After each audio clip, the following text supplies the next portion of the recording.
আপনারা হয়তো সবাই ষাটি মাছ ভর্তা খাচ্ছেন বা অনেকেই টেকি মাছ বলে।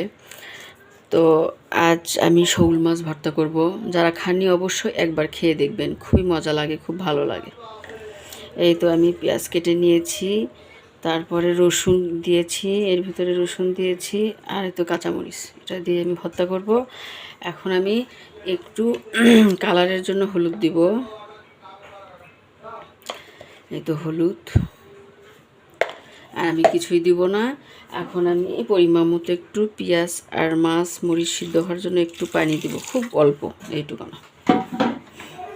চুলাটা অন করে দিব।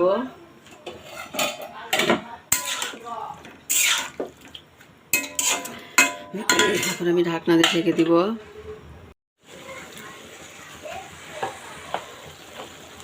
এখন আমি তেল দিয়ে দিব, এই তো তেল।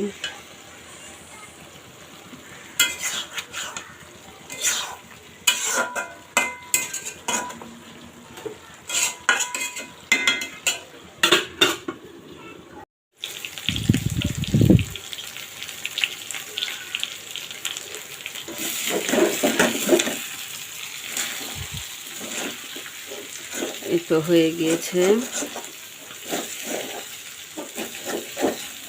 আমার এই শৌল মাছের ভর্তা, পেঁয়াজ রসুন কাঁচামরিচ মাছ ভাজিটা হয়ে গিয়েছে। এখন আমি এটা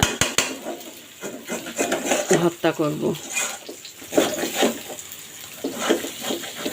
এই দেখুন কত সুন্দর করে আমি লাল লাল করে ভেজেছি। এখন আমি চুলাটা বন্ধ করে দিব, হয়ে গিয়েছে। এই তো শৌল মাছ ভর্তাটা হচ্ছে। সর্বপ্রথমে কাঁচামরিচ আর কাঁচামরিচ মানে ভিতরে মাছের ভিতরে ভেজে নিয়েছি ওইটা, আর কাঁচা রসুনটা সুন্দর করে মেখে নেওয়া হয়েছে এবং মাছের ভিতরে ভর্তা করানো হচ্ছে। মাছটা আগে কাঁটাগুলো সুন্দর করে বেছে নেওয়া হয়েছে, বাছার পরে এখন আগে ভর্তা হচ্ছে।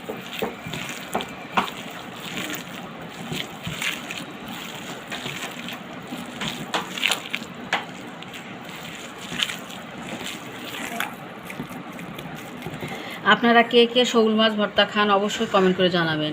আর যদি না খেয়ে থাকেন একবার অন্তত এই শৌল মাছ ভর্তাটা করে খাবেন। এই তো ভর্তাটা হয়ে গিয়েছে।